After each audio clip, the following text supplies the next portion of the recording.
Manae, ici en prière. À l'obi, cache-toi. Manae, Dieu prépare toujours les gens qu'il veut exposer. Manae, ici en prière. Shalom chez vous, que le Seigneur notre Dieu vous bénisse richement. C'est votre émission Adam, où es-tu? Pour gagner le temps, aujourd'hui nous allons parler sur l'objet d'adoration. Je sais que vous aviez beaucoup écrit, que Dieu vous bénisse, et je sais que vous suivez, vous êtes très nombreux, que le Seigneur notre Dieu vous bénisse richement. Je vous ai dit qu'aujourd'hui nous allons parler sur l'objet d'adoration. Beaucoup de gens adorent un Dieu qu'ils ne savent pas, qu'ils ne connaissent pas. C'est pourquoi quand Jésus s'est croisé avec la femme samaritaine ou la religieuse samaritaine, il lui a dit, vous adorez ce que vous ne connaissez pas. C'est pourquoi nous allons d'abord lire dans Jean, parce que c'est ça même le titre, le chapitre, le verset phare de notre introduction aujourd'hui. Nous sommes dans l'évangile de Jean, dans le Nouveau Testament. Nous sommes dans l'évangile de Jean, chapitre 4. Et je vous ai dit, et je répète que nous sommes en train de parler sur l'objet d'adoration. Et Jésus-Christ, c'est-à-dire Jésus de Nazareth, quand il s'est retrouvé face à face ou devant la religieuse samaritaine, elle pensait qu'elle connaissait adorer, ou elle adorait le vrai Dieu. Mais Jésus a dit, vous êtes dans l'erreur, vous êtes dans l'ignorance, vous adorez ce que vous ne connaissez pas. Nous sommes dans l'évangile selon Jean, chapitre 4, verset 22. Je lis au nom du Seigneur et Sauveur Jésus-Christ. Je peux même monter vers 17 jusqu'à 22. La femme répondit, je n'ai point de mari. Jésus lui dit, tu as eu raison de dire, je n'ai point de mari, car tu as eu 5 maris. Et celui que tu as maintenant n'est pas ton mari. Et cela, tu as dit vrai. Seigneur, lui dit la femme, je vois que tu es le prophète. Nos pères ont adoré sur cette montagne. Et vous dites, vous, que le lieu où il faut adorer est à Jérusalem. Femme, lui dit Jésus, crois-moi, l'heure vient où ce ne sera ni sur cette montagne, ni à Jérusalem, que vous adorerez le Père. 22, c'est là où se trouve mon problème. Vous adorez ce que vous ne connaissez pas. Nous adorons ce que nous connaissons, car le salut vient des Juifs. C'est-à-dire, il y a des gens, il y a des religieux et des religieuses, il y a des gens qui partent à l'église, qui se disent croyants, religieux, mais qui adorent un Dieu qu'ils ne connaissent pas. Ils adorent un Dieu qu'ils ne connaissent pas. Ils adorent quelque chose, c'est-à-dire une fiction, une imagination, quelque chose qui se représente dans sa tête, mais qui n'est pas le vrai Dieu à adorer. C'est pourquoi, pour ne pas tomber dans l'idolâtrie sans le savoir, parce que quand vous adorez un Dieu que vous ne connaissez pas, vous êtes un idolâtre. Maintenant, c'est pourquoi je vous dis ceci. La fois passée, nous avions vu les lieux d'adoration, les noms d'adoration. Et pour terminer cette partie, parce que nous avions dit que l'adoration nous exige 3 choses principales: les lieux d'adoration, les noms d'adoration et l'objet d'adoration. Qu'est-ce que tu adores? C'est pourquoi je te pose même cette même question maintenant. Tu adores quoi? Tu adores le vent? Quel est ton objet d'adoration? Tu adores l'arbre? Quel est l'objet, ton objet d'adoration? Tu adores une mouche? Tu adores un animal? Tu adores le soleil? Tu adores un homme? Tu adores le poisson? Tu adores la lune? Quoi? Qui? Qu'est-ce que toi tu adores? C'est pourquoi je vous ai dit qu'aujourd'hui, nous parlons de l'objet d'adoration. quel est le Dieu que nous adorons. C'est pourquoi les dieux de la Bible, pour aller directement dans l'objectif ou dans le but, pour cibler notre sujet, je vous dis que les dieux que nous adorons, les dieux de la Bible, les créateurs des cieux et de la terre, le Dieu d'Abraham, d'Isaac et d'Israël, ces dieux-là, il est un esprit. Il est avec l'esprit. Et il est un esprit. Suivez-moi attentivement. Mais chaque fois que ces dieux-là veulent se révéler aux gens, chaque fois que ces dieux-là veulent prendre une forme, je parle comme un enseignant. Je parle pour transmettre la vie. Les dieux de la Bible, le Dieu d'Abraham, d'Isaac et de Jacob, ou les dieux d'Abraham, d'Isaac et d'Israël, quand il veut se révéler, ou chaque fois qu'il s'est révélé, il prend toujours cette forme-ci. Je ne veux pas dévoiler la forme, mais nous allons partir avec vous pour découvrir ensemble quelle est cette forme que notre Dieu a toujours pris quand il veut se révéler à nous ou se révéler à ses enfants. Pour savoir quel est l'objet que nous adorons. Nous adorons quel Dieu? Suivez-moi attentivement. Nous sommes dans Genèse chapitre 18. Nous sommes au début du livre ou de la création. Genèse chapitre 18, verset 1 jusqu'à 3. J'ai commencé avec 1 jusqu'à 3 pour vous donner la précision de ce qui s'était passé chez Abraham. C'était un vent, c'était un ange ou c'était Dieu, le Créateur lui-même. Écoutez ce que la Bible dit. L'Éternel lui apparut parmi le chêne de Mamré. Qui lui avait apparu? La Bible précise que c'est l'Éternel. L'Éternel, ce n'est pas un nom. L'Éternel veut dire qu'il n'a ni commencement ni fin. Ce n'est pas un nom. L'Éternel lui apparut, il avait apparu à qui? Il s'est apparu, il s'est révélé à Abraham. L'Éternel lui apparut parmi le chêne de Mamré, comme il était assis à l'entrée de sa tente pendant la chaleur du jour. Il leva les yeux, on regarda et voici, 3 hommes étaient debout près de lui. On dit bien 3 hommes. Quand il le vit, il courut au-devant d'eux depuis l'entrée de sa tente et se prosternant en terre. On a dit que l'adoration, c'est se prosterner devant une divinité. C'est-à-dire, Abraham avait adoré cette personne qui était en toi. Je sais pourquoi je dis ça, parce que j'envoie cette matière auprès de gens qui ont plusieurs compréhensions. 3. Et il dit Seigneur. C'était 3 hommes, mais Abraham dit Seigneur au singulier. C'est-à-dire les 3 faisaient une seule personne, où les 2 étaient inclus dans une même et seule personne.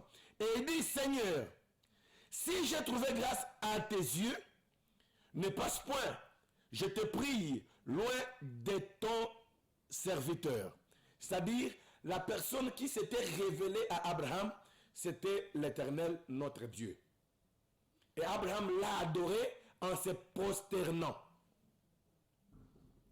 Et allons-y plus loin pour certifier ce que je viens de dire. Toujours dans Genèse 18, mais versets 13 et 14. Écoutez ce que la Bible dit. 13 et 14, je lis. L'Éternel dit à Abraham, pourquoi donc Sarah a-t-elle ri en disant, est-ce que vraiment j'aurai un enfant, moi qui suis vieille? Y a-t-il rien qui soit étonnant de la part de l'Éternel? Au temps fixé, je reviendrai vers toi à cette même époque et Sarah aura un fils. C'est-à-dire, le même Dieu fait la promesse. On dit bien l'Éternel. C'est-à-dire la personne qui parlait avec Abraham, qui a cherché Sarah, c'était Dieu, l'Éternel, le Créateur. Quand Dieu cherche à prendre la forme pour se révéler à ses enfants, et chaque fois quand il se révèle, il prend la forme d'un homme. Là, vous comprenez que qui est-ce que nous adorons? Quel est l'objet de notre adoration? Quel est l'objet? Qui est notre Dieu? Comme la télévision, c'est le temps, je donne d'autres versets, d'autres références verbalement seulement. Même Moïse, quand il a vu Dieu, il a vu les dos d'un homme. Je ne sais pas si vous me suivez attentivement. Moïse a vu les dos d'un homme.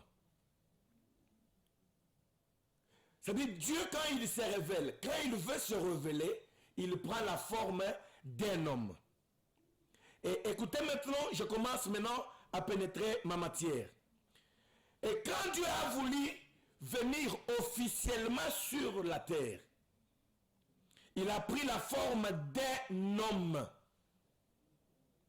Quand Dieu, le créateur, l'invisible, l'esprit qui marchait sur les eaux, qui séparait, qui appelait le monde à l'existence, la vie qui appelait le monde à l'existence, quand il a voulu venir officiellement sur la terre, il a pris la forme d'un homme.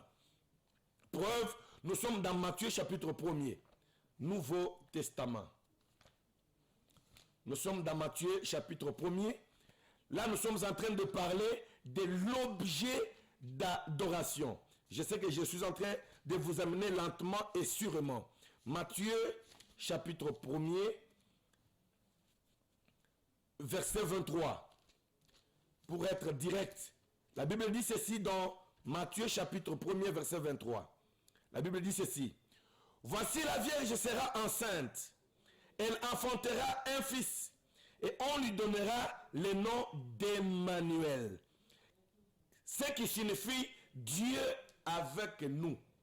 C'est-à-dire quand Dieu a voulu officiellement prendre la forme pour venir habiter avec son peuple, pour accomplir les triples desseins pour qu'il avait avec l'humanité, il est venu officiellement en prenant la forme d'un homme. Et je peux encore marteler cela dans 1 Corinthiens chapitre 11. Dieu a pris la forme d'un homme. Dieu n'est pas le vent. Dieu n'est pas le soleil. Dieu n'est pas la lune. Nous sommes dans 1 Corinthiens chapitre 11. 1 Corinthiens chapitre 11 verset 7. Je suis en train de saisir les points très essentiels. 1 Corinthiens chapitre 11 verset 7. L'homme ne doit pas se couvrir la tête, puisqu'il est l'image et la gloire de Dieu, tandis que la femme est la gloire de l'homme. Écoutez pourquoi j'ai pris ce passage. L'homme ne doit pas se couvrir la tête, puisqu'il est l'image et la gloire de Dieu. C'est l'homme qui est l'image de Dieu. Quand on dit l'image, c'est par exemple quand vous prenez ma photo. Ma photo est mon image. C'est-à-dire de la manière que tu verras ma photo, c'est la manière que je peux t'apparaître si je veux me révéler, me faire dévoiler devant vous. C'est-à-dire, Dieu a la forme d'un homme. Dieu n'a pas la forme d'une femme. Dieu n'est pas une femme. Dieu ne est un homme. C'est ce que la Bible dit. C'est pourquoi c'est interdit aux femmes de prendre la place de Dieu, ni de représenter Dieu dans ses affaires. Encore beaucoup plus, dès Corinthiens chapitre 4. Toujours dans Corinthiens, mais cette fois-ci, deuxième livre de Corinthiens chapitre 4, verset 4. Pour marteler, écoutez. Pour les incrédules, dont le Dieu de ce siècle a aveuglé l'intelligence, afin qu'ils ne visent pas briller la splendeur de l'évangile de la gloire de Christ, qui est l'image de Dieu. C'est-à-dire Christ, Jésus était l'image de Dieu. C'est-à-dire Dieu, quand il veut se révéler, il prend la forme d'un homme. Je vais encore plus loin pour lire Colossiens chapitre 1er. Je sais pourquoi je vais vous livrer beaucoup de versets ou de références pour que vous ne soyez pas dérangé par les gens ou des personnes sceptiques. Colossiens chapitre 1er, verset 15. La Bible dit ceci. Il est l'image du Dieu invisible, le premier-né de toute la création. Qui est l'image du Dieu invisible? C'est Christ, c'est Jésus de Nazareth qui s'est révélé étant un homme. Maintenant, je vais lire dans Jean chapitre 1er pour nous introduire dans la révélation du jour. Jean chapitre 1er. L'évangile de Jean chapitre 1er. Pour nous introduire dans la matière du jour.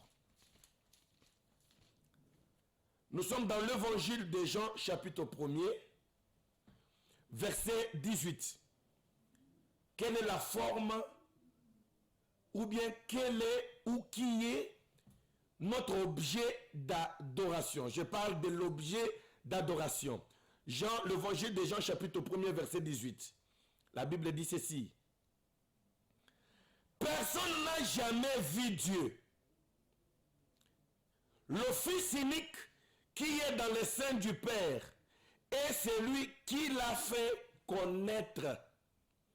Personne n'a jamais vu Dieu. Mais le Fils unique, c'est-à-dire Jésus de Nazareth, qui est venu dans le monde pour accomplir Matthieu chapitre 1er, verset 23, c'est lui qui est venu nous faire connaître Dieu. C'est-à-dire il est l'image du Dieu invisible. Toujours dans l'évangile de Jean, chapitre 14, verset 7. Toujours le livre de Jean, chapitre 14, verset 7. La Bible dit ceci. Si vous me connaissiez, ça c'est Jésus qui parle aux pharisiens. Si vous me connaissiez, vous connaîtriez aussi mon Père. Et dès maintenant, non, il parle à Thomas qui lui posait la question, à ses disciples. Si vous me connaissiez, vous connaîtriez aussi mon Père. Et dès maintenant, vous le connaissez et vous l'avez vu. C'est-à-dire, quand vous voyez Jésus, vous avez vu Dieu. C'est-à-dire, Dieu était un homme. Et on l'adore. Et on l'avait adoré. C'est-à-dire, on avait adoré Jésus. On adore notre objet d'adoration. Dieu, quand il a voulu se révéler, il s'est révélé comme un homme. Et on avait adoré ce Jésus-là. Parce qu'il y a des gens peut-être qui disent, on n'avait jamais adoré Jésus. On avait adoré Jésus. Les mages l'ont adoré dans Matthieu chapitre 2, verset 2. Et il mérite cette adoration. Les mages ont adoré le Fils, un homme, Jésus de Nazareth. Quand il était né, les mages l'ont adoré. C'est-à-dire c'est lui Dieu qui mérite l'adoration. Et je vais vous dire ceci. Dieu ne partage pas sa gloire avec une autre personne. Et surtout dans l'adoration. S'il y avait une autre personne en dehors de Jésus de Nazareth qui était un Dieu adorable, il est moins sérieux. Pourquoi? Parce que ici les mages ont adoré le Seigneur Jésus-Christ. C'est-à-dire c'est lui qui est le Dieu tout-puissant et le Dieu tout en tout. Ok, retour alors à la prédication ou retour à ce que nous sommes en train de parler ou de dire dans notre matière. Alors, sachant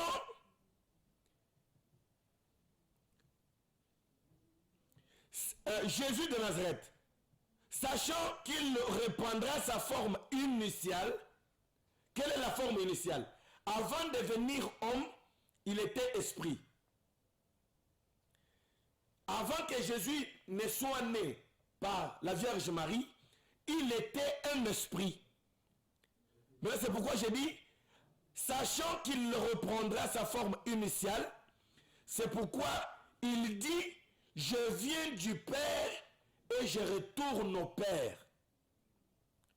Ça c'est Jésus qui parle, voulant prendre sa forme initiale, vouloir quitter la forme d'un homme. Attention, attention. Là, la mathématique change. Dieu était d'abord esprit. Après d'être esprit, il s'est révélé comme un homme. Je ne dis pas une femme, mais comme un homme.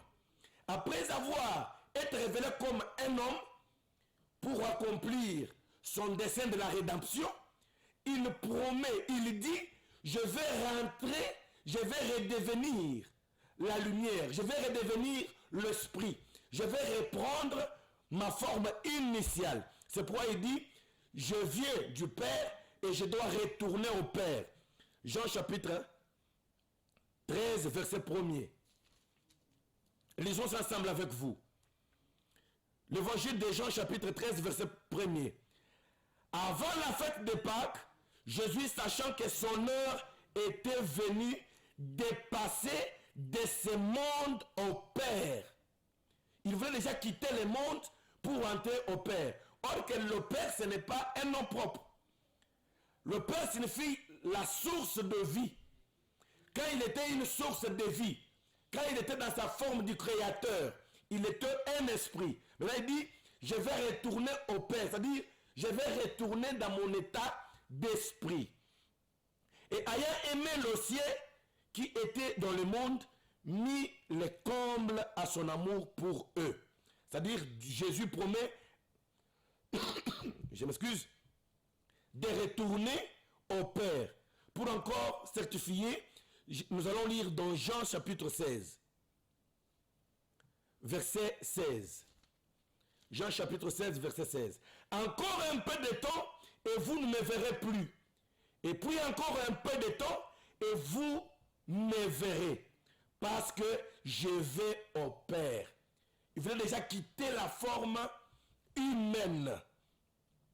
Je suis sorti du Père et je retourne dans le Père.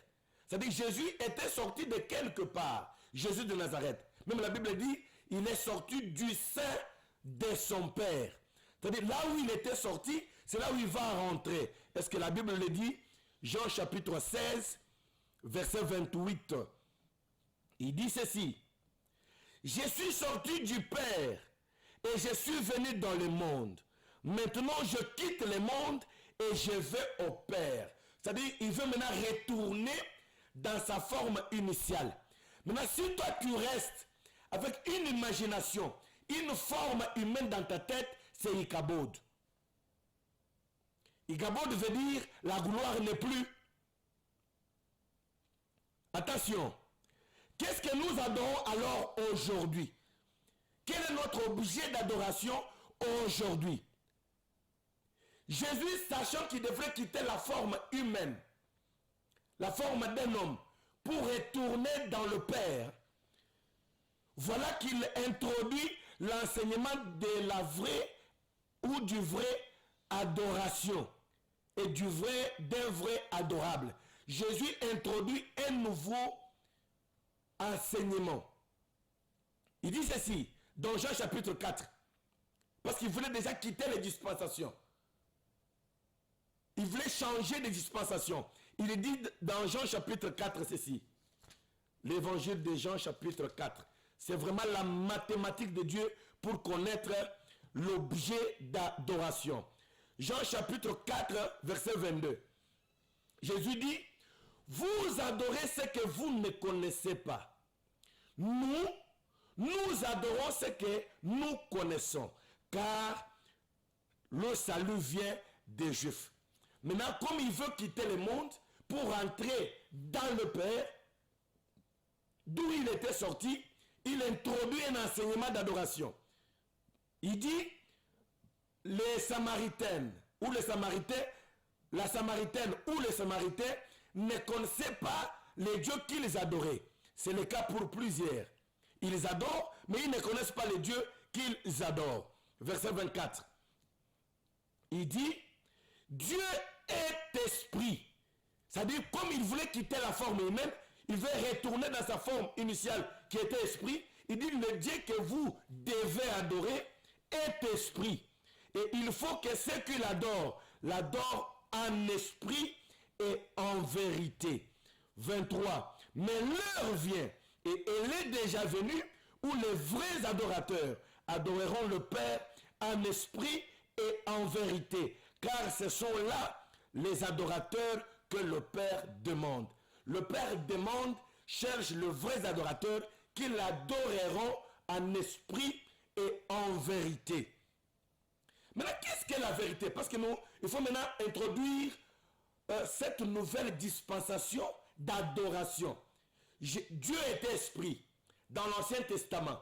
Quand il voulait se révéler, il s'est révélé dans la nuée de gloire. Il s'est révélé dans la colonne de feu, sous forme de logos. Quand il s'est révélé aux enfants d'Israël. Et après, il s'est révélé à Abraham comme un homme. Le même Dieu, quand il a voulu venir officiellement sur la terre, il a pris la forme d'un homme. Le Dieu que nous adorons a la forme d'un homme. Mais il a pris la forme d'un homme dans une dispensation. Parce que lui-même a dit, créons l'homme à notre image. Mais le même Dieu, après avoir quitté la forme esprit, il a porté le corps humain. Il est devenu un homme. Il va encore changer de dispensation pour quitter la forme d'un homme et redevenir l'esprit. Il introduit un nouvel système, un nouveau système pour le vrai adorateur. Il dit, Dieu cherche les adorateurs qui l'adoreront en esprit et en vérité. C'est ça les adorateurs que le Père demande. Maintenant, en esprit et en vérité, c'est quoi? La même question, quelqu'un l'a posée dans la Bible. Nous sommes dans Jean chapitre 18. Pour connaître la vérité, nous enseignons avec les Écritures, pas avec nos pensées. Jean chapitre 18, verset 38. Verset 38. Écoutez. Pilate lui dit, qu'est-ce que la vérité? Oh, c'est-à-dire que cette question va se préoccuper Pilate. Pilate lui dit, qu'est-ce que la vérité? Après avoir dit cela, il sortit de nouveau pour aller vers les Juifs. Et il leur dit, je ne trouve aucun crime en lui. D'abord, ce qui nous préoccupe, nous, c'est qu'est-ce que la vérité? Maintenant, la Bible doit nous répondre, qu'est-ce que la vérité? Parce que Jésus a introduit l'adoration en esprit et en vérité. La vérité, c'est quoi? Jean chapitre 14, verset 6. Il dit ceci. L'évangile de Jean chapitre 14, verset 6. La Bible dit, Jésus lui dit, ça c'est Jésus lui-même qui parle, je suis le chemin, la vérité et la vie. Nul ne vient au Père que par moi. La vérité, c'est Jésus. C'est pourquoi il a dit à la femme, adore Jésus. Mais autrement, dans un autre langage, il dit, adore la vérité. Adore en vérité. Qu'est-ce que la vérité? La vérité, c'est Jésus. Toujours Jean chapitre 14, maintenant verset 17. Il dit ceci. L'esprit de vérité. Même l'esprit qu'il a dit, adore en esprit et en vérité. Même l'esprit, c'est la vérité. L'esprit de vérité que le monde ne peut recevoir. Parce qu'il ne le voit point et ne le connaît point. Mais vous, vous le connaissez car il demeure avec vous et il sera en vous. Maintenant, vous comprenez que même l'esprit, c'est Jésus. Parce qu'il a dit, Dieu est esprit. Dieu, c'est celui qui a pris la forme d'un homme. Il est venu habiter avec nous. Matthieu chapitre 1er, verset 23. Dieu, c'est esprit. L'esprit, c'est la vérité. Si on peut encore foncer, Jean chapitre 17, verset 17. Il dit, là nous sommes en train de décortiquer, de faire dévoiler l'objet d'adoration. Jean chapitre 17, verset 17. Sacrifiez-le, sanctifiez-le par ta vérité. Ta parole est la vérité. C'est-à-dire l'esprit est la vérité, Jésus est la vérité, la parole est la vérité. C'est-à-dire et l'esprit et la parole et l'homme Jésus, c'est la même chose. Une et seule chose. C'est quand il a dit à la femme, adore en esprit et en vérité, il voulait dire que quand tu n'as pas reçu l'Esprit de Dieu en toi, si tu n'as pas reçu le Saint-Esprit en toi, tu ne peux pas être un vrai adorateur. Parce que l'adoration, c'est un esprit qui adore un autre esprit. C'est-à-dire quand quelqu'un est baptisé du véritable Saint-Esprit en lui, c'est celui-là qui peut adorer. Nous avions compris qu'est-ce qu'est la vérité. Maintenant, en vérité et en esprit. Quand on dit en esprit, c'est-à-dire le vrai adorateur, il va adorer Dieu par révélation. Parce que voilà qu'il change de dispensation. Il était esprit, il était le logos, il était la nuée de gloire, il devient un homme, il veut maintenant retourner, redevenir esprit. Maintenant, comment un vrai adorateur, après avoir lu tout ce verset, tous ces passages bibliques, il sera embrouillé, mais comment cette personne peut parvenir à bien adorer? La Bible dit, tu dois avoir l'Esprit de Dieu en toi. C'est celui qui a l'Esprit de Dieu qui peut dire, qui peut appeler Jésus Seigneur, 1 Jean. Maintenant, écoutez que en esprit, c'est-à-dire, tu dois adorer Dieu par révélation. C'est-à-dire, quittant la chair, quittant l'eau et le sang, dans la chair, avec ton eau, avec le sang, tu ne peux pas être un vrai adorateur. Quand on dit en esprit, c'est une personne qui a fait tomber la chair. Il a abandonné le sang, il a abandonné sa chair. Il est dans une autre dimension avec Dieu. C'est-à-dire, la prière, l'adoration, c'est l'Esprit Saint qui adore notre Esprit Saint pour accomplir les triples desseins de Dieu. Adorer par révélation, adorer par inspiration. C'est ça, adorer en esprit. Adorer par révélation. Adorer par inspiration. Quand on parle de l'inspiration, l'inspiration c'est un monde de Dieu. Quand quelqu'un est inspiré, c'est une personne qui est en direct avec Dieu.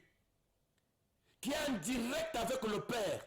Qui est en direct avec la source de vie. Quand on dit adorer en esprit, c'est adorer par révélation. Adorer par inspiration. Maintenant, quand tu es sous inspiration, c'est la personne qui peut très bien connaître Jésus.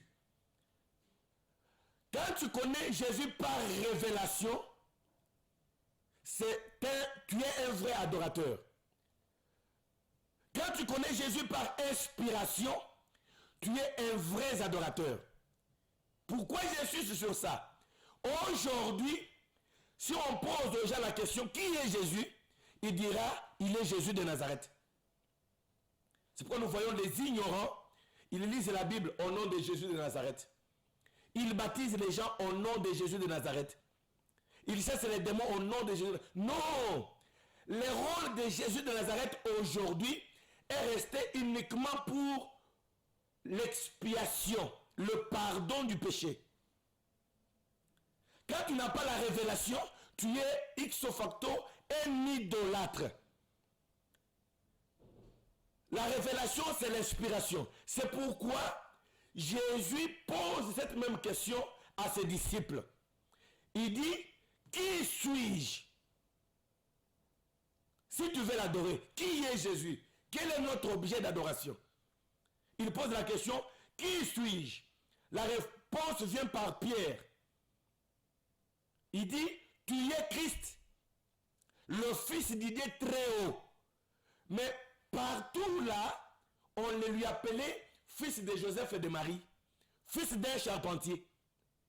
Et je me pose la question, retournons aujourd'hui, et que Jésus reposait la même question aux croyants des églises, aux religieux d'aujourd'hui, excusez, ils ne sont pas croyants, aux religieux d'aujourd'hui.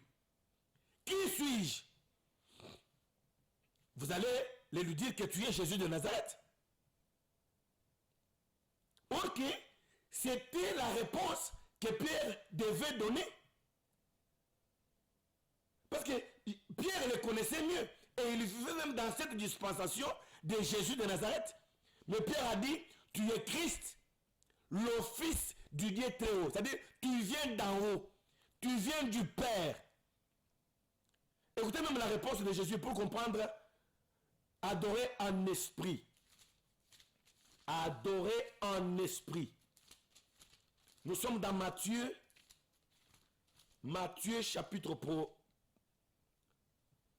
chapitre 16. Versets 13 et 17. Jésus est arrivé dans le territoire de Césarée de Philippe.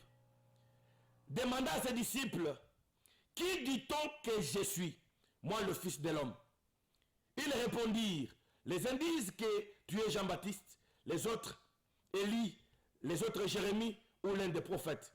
Et vous, leur dit-il, qui dites-vous que je suis? Simon-Pierre répondit, tu es le Christ, le Fils du Dieu vivant. Jésus reprend la parole et lui dit, tu es heureux Simon, fils de Jonas, car ce ne sont pas la chair et le sang qui t'ont je m'excuse, qui t'ont révélé cela, mais c'est mon Père qui est dans les cieux. C'était par inspiration, c'était par révélation. Comme nous sommes le peuple du temps de la fin, pour bien parvenir à adorer Christ, Christ veut dire le roi, il faut avoir le véritable et authentique Saint-Esprit. Et quand tu as le Saint-Esprit en toi, il va t'amener dans le monde des inspirations, de révélation. Écoutez même avec précision, Jésus dit, c'est mon Père qui t'a révélé. Il y a eu la révélation de la part de Dieu. C'est ça, adorer en esprit. Maintenant, je commence à chuter. Pour connaître Jésus aujourd'hui, tu dois avoir et être baptisé du véritable et authentique Saint-Esprit. Je ne parle pas de se rouler par terre. Je ne parle pas de crier. Je ne parle pas de danser, ainsi de suite. Je parle d'une portion ou d'une partie de Dieu en toi. C'est ça le Saint-Esprit. Qu'est-ce que le Saint-Esprit? Le Saint-Esprit, c'est Dieu. Dieu est esprit. On l'appelle Saint-Esprit. Il n'y a que deux esprits. L'esprit de Dieu et l'esprit de Satan. Maintenant, le Saint-Esprit, c'est Dieu. Quand cet esprit, une portion entre en toi, tu deviendras un vrai adorateur. Tu vas connaître Dieu par révélation. Pourquoi? Parce que le Saint-Esprit lui-même, c'est le boussole qui te conduira à la vérité. Parce que lui-même, le Saint-Esprit, est la vérité. Nous venons de lire ça. Jésus n'est pas un homme aujourd'hui. Il est redevenu l'Esprit. Il est redevenu le Logos. Il est redevenu la lumière. Il faut ce Saint-Esprit en toi pour le connaître, le localiser dans la vérité de la parole révélée. Parce que, après son ascension, Saul l'a croisé. Saul avait croisé qui? Avait croisé Jésus. Mais il n'a pas croisé un homme. Il a croisé la lumière. Il a posé même la question à la lumière, qui es-tu que je persécute? Et la lumière lui a répondu, je suis Jésus. C'est-à-dire, si tu restes collé à Jésus de Nazareth, c'est ton problème. C'est bien lui, mais la dispensation a changé. Même pour le localiser avec certitude dans cette lumière-là, parce que même Satan se déguise en ange de lumière, pour même le localiser dans la lumière, pour distinguer la lumière, savoir que cette lumière, c'est la lumière de la vérité, c'est la lumière qui est Jésus, il faut être affermi dans la parole présente. Ça, c'est encore un enseignement. Jésus est la parole. La parole est l'esprit de la vérité. Maintenant, cette parole-là est la vérité. Mais il y a une vérité passée, une vérité présente et une vérité à venir. Pasteur, explique-nous. La vérité passée, c'est quand Noé a construit l'arche. Il n'y a pas l'âge qu'on peut aller entrer aujourd'hui. C'était une vérité, mais révolue. Il y a une vérité présente. C'est dans la vérité présente où tu peux croiser Jésus. Parce que lui est toujours un je suis. Il n'est pas un j'étais ou un je serai. Il est toujours un je suis. Maintenant, la vérité à venir, c'est comme l'enlèvement.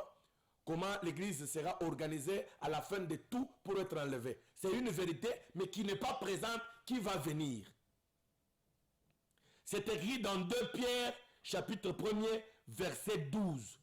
Il faut que les croyants d'aujourd'hui soient affermis par la vérité présente. C'est pour vous dire que Jésus, pour bien l'adorer, aujourd'hui, il est redevenu la lumière. Il est la parole. Jean chapitre 1. Au commencement était la parole était avec Dieu, la parole a été faite chair et elle a habité parmi nous. Cette parole de vérité, c'est ça Jésus. Ça veut dire, pour adorer Jésus aujourd'hui, il faut le localiser dans la parole présente, dans la parole de la vérité présente. Jésus, la vie de Dieu, la vie qui était dans le sang, qui sauvait, la vie de Dieu, la vie de Jésus se trouve dans la parole de vérité, dans la parole présente. Quand vous avez la vraie parole, vous avez Jésus. Et c'est ça le lieu d'adoration. C'est là que tu peux croiser Dieu. C'est là où il a mis son nom, dans la vérité, dans la véritable parole. On va essayer de décortiquer, d'éclairer encore. Mais en bref, pour bien adorer Dieu, il faut avoir le Saint-Esprit. C'est pourquoi vous voyez les gens ignorants, ils partent chercher Dieu en Israël. Ils partent chercher Dieu dans la tombe de Jésus. Non, c'est déjà Ichabod. Dieu n'est pas là. Dieu est redevenu la lumière. Si vous voulez le croiser, il faut le croiser dans la parole du jour, dans la parole révélée de votre temps, de votre jour, dans la vérité présente. 2 Pierre, chapitre 1er, verset 12. La vérité présente se trouve dans Daniel 12. Ceux qui connaîtront leur Dieu feront des exploits. Il faut avoir le Saint-Esprit. Que le Seigneur notre Dieu vous bénisse richement. C'est le pasteur Jean Kaba. Je suis le pasteur de l'église Emmanuel Goël Tabernacle. Je suis à l'Umété, quartier industriel, 11e rue, première entrée à droite. L'église est là. La même église est aussi à Kimbanseke, c'est-à-dire vous êtes à Pascal, vous êtes dans l'entrée Mokali, vous foncez, vous partez jusque sur l'arrêt collège. Je salue tous les gens du côté arrêt collège. Vraiment, Dieu a Nzamba Bino Ngolu, il y a que Bino Nyonso Boya, na église Nzamba Tchelibino, à Pessibino, na avenue de la Révolution, numéro 132. Emmanuel Goël, Boya et Belé. Na Pessibino invitation, Boya. Nane mutu na Bengisibino, Yaka, Okokutana, Nane le Banzambe ya solo, Toko Bonde la Ponayo, Simape, Toko Pambolayo. La même émission, la même prédication va encore se passer sur notre chaîne YouTube. Jean Kaba TV. Cliquez là et abonnez-vous massivement à cette chaîne et vous ne serez pas déçus. Que le Seigneur vous bénisse. Que le Seigneur vous bénisse. Que Dieu bénisse notre chaîne. Que la paix du Seigneur soit avec vous. Merci. Au prochain numéro.